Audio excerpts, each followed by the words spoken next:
दोस्तों, आपने बहुत बार सुना होगा कि अगर पृथ्वी के बाद किसी दूसरी जगह पर जीवन संभव है या किसी जगह पर जीवन की कल्पना की जा सकती है तो वो केवल और केवल मंगल ग्रह है। हालांकि वैज्ञानिकों का मानना है कि हमारा ब्रह्मांड इतना बड़ा है तो ऐसा कैसे हो सकता है कि उसमें केवल पृथ्वी पर ही जीवन संभव हो। उनके अनुसार ब्रह्मांड में और भी ऐसे कई ग्रह मौजूद है जिस पर जीवन पनपता है और हमारी तरह ही जीवन वहां पर फलता फूलता है। फिलहाल कुछ वैज्ञानिकों ने यह भी दावा किया कि पृथ्वी पर जीवन मंगल ग्रह से यात्रा करके आया है, यानी कि जीवन पहले मंगल ग्रह पर था और मंगल से जीवन अब पृथ्वी पर आ गया है। अब इस बात में कितनी सच्चाई है इसकी पुष्टि तो हम नहीं करते, लेकिन क्या कभी मंगल ग्रह पर जीवन था तो इसका जीवन कैसे और कब नष्ट हुआ, सबसे बड़ा सवाल है। इसलिए आज हम इसी विषय पर बात करेंगे और जानेंगे आखिर ऐसे कौन से हालात रहे होंगे जिन्होंने मंगल ग्रह को बेजान बना डाला लेकिन पृथ्वी पर जीवन को भेज दिया। क्या आने वाले समय में पृथ्वी के साथ भी ऐसा ही होने वाला है? क्या पृथ्वी से भी जीवन ठीक उसी तरह से लुप्त हो जाएगा जैसे मंगल से लुप्त हो गया है? ये बात तो आप सभी जानते हो कि सभी ग्रहों का जन्म तारे से होता है और हमारे सौरमंडल के सभी ग्रह भी सूर्य से ही जन्म लेते हैं। अब हमारा सूरज हमारे सौरमंडल का सबसे गर्म पिंड है, इसलिए इससे जन्मे सभी ग्रह भी बेहद गर्म रहे होंगे। लेकिन ग्रहों के पास खुद से गर्मी पैदा करने का कोई जरिया नहीं था, इसलिए उन्होंने ठंडा होना शुरू कर दिया। ये प्रक्रिया करोड़ों सालों तक यूं ही चलती रही।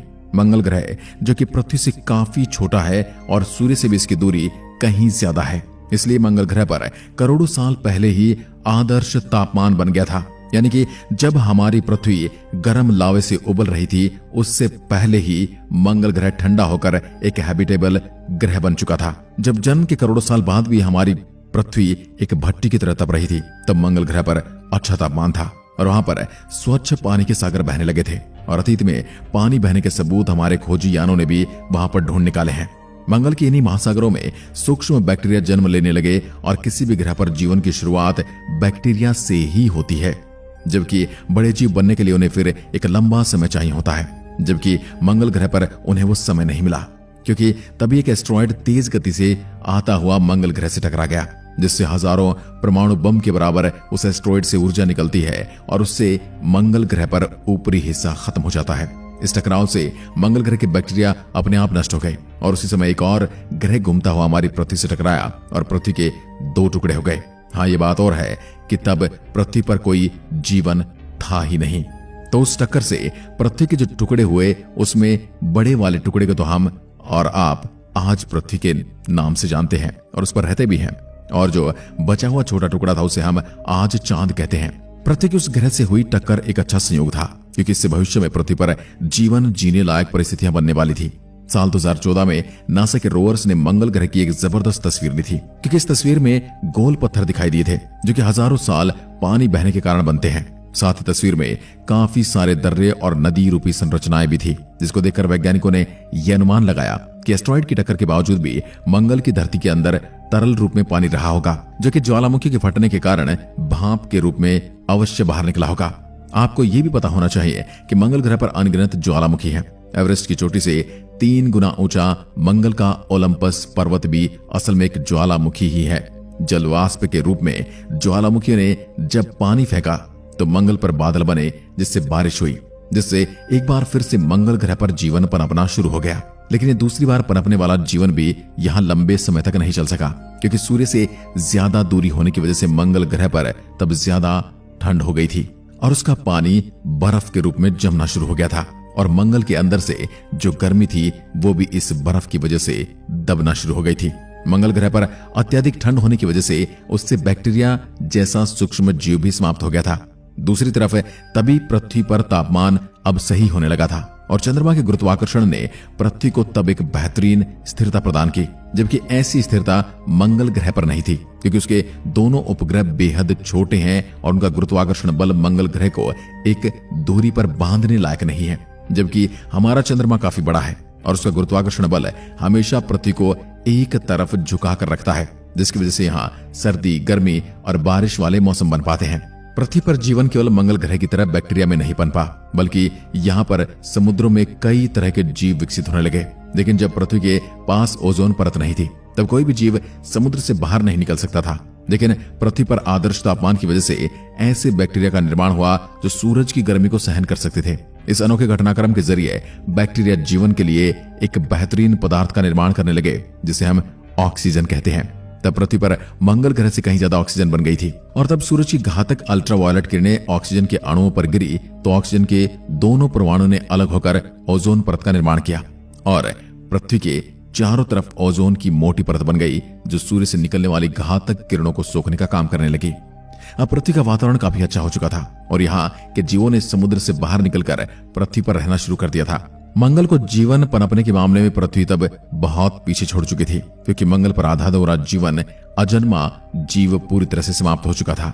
लेकिन धरती पर विशाल डायनासोर रहने लगे थे जिन्होंने 16 करोड़ साल तक पृथ्वी पर राज किया। लेकिन यहाँ लंबे समय तक राज करना भी आसान नहीं था, इसलिए एक उल्कापिंड के गिरने से उन विशाल डायनासोर का भी अंत हो गया। उस उल्कापिंड ने पूरी दुनिया में तबाही मचाकर रख दी और तापमान भी बहुत ज्यादा हो गया। हजारों सालों तक आसमान से आग की बारिश हो रही थी। एक बार फिर पृथ्वी पूरी तरह से तबाह हो चुकी थी। आज से 6.5 करोड़ साल पहले धरती पर हर तरफ नरक जैसा मंजर दिखाई दे रहा था। लेकिन ये घटना हमारे लिए एक वरदान साबित होने वाली थी क्योंकि अगर डायनासोर का अंत नहीं होता तो हम और आप यहाँ पर नहीं होते।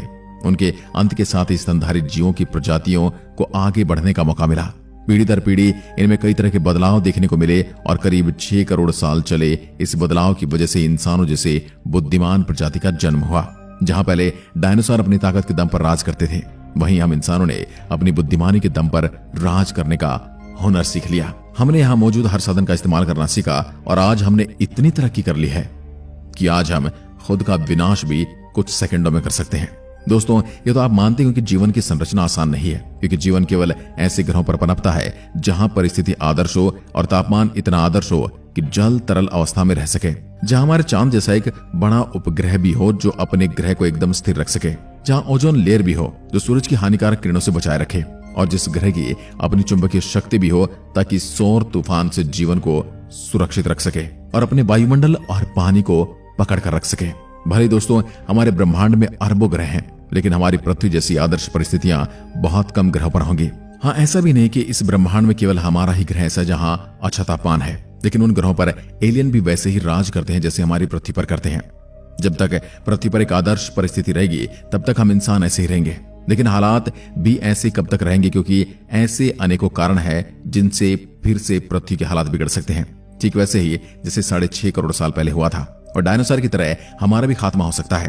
क्या पता किसी एस्ट्रॉइड से हमारी पृथ्वी टकरा सकती है या फिर किसी घातक वायरस से हमारा अंत हो सकता है या फिर हम इंसान ही परमाणु बम और जैविक हथियारों का इस्तेमाल करके अपने आप को खत्म कर सकते हैं। दोस्तों, कभी न कभी पृथ्वी से जीवन का खात्मा तो अवश्य होगा, लेकिन ये सच है हम इंसानों का पूरी तरह से इस धरती से सफाया नहीं होगा क्योंकि अभी हम इंसान इस धरती पर केवल 2 लाख सालों से ही हैं, क्योंकि यहाँ जीवन अरबों सालों से जिसमें पृथ्वी ने हजारों मुसीबतों का सामना किया है और अनेकों बार यहाँ नष्ट हुआ है, लेकिन फिर से यहाँ जीवन पनपा है। यानी जीवन हालात के हिसाब से खुद को बदल लेता है। इसलिए अब कोई अगर घटना पृथ्वी पर होती है तो उससे भले ही हमारा खात्मा हो जाएगा, लेकिन जीवन को उपजाने वाली परिस्थितियां यहाँ से स्थायी रूप से खत्म नहीं होंगी और यहाँ एक बार फिर से जीवन पन पड़ेगा। ठीक जैसे आज हमारा यहाँ पर राज है, ऐसे ही किसी और का यहाँ पर राज चलेगा। ये प्रक्रिया यूं ही चलती रहेगी और आगे भी ऐसे ही हालात बनते और बिगड़ते रहेंगे। हाँ, ये बात और है कि एक न एक दिन पृथ्वी का अंत जरूर होगा और इसकी वजह बनेगा हमारा सूरज, क्योंकि सूरज ऊर्जा का भंडार है और जैसे जैसे इसका ईंधन खत्म हो रहा है वैसे वैसे इसका आकार भी बढ़ना शुरू हो जाएगा। 2 अरब सालों बाद सूरज 15% बढ़ चुका होगा और तब पृथ्वी काफी ज्यादा गर्म हो चुकी होगी और यहाँ से जीवन पूरी तरह से पलायन कर चुका होगा और तब सूरज का ईंधन पूरी तरह से समाप्त हो जाएगा। तब इसका आकार भी पूरी तरह से बढ़ जाएगा। उस समय सूरज का फैलाव हमारी पृथ्वी तक पहुंच जाएगा और हमारी पृथ्वी पिघलकर सूरज में समा जाएगी। इसलिए मैं इतना ही कहना चाहता हूं कि हमारी पृथ्वी अमर नहीं है, ठीक वैसे ही जिससे हम और आप अमर नहीं है।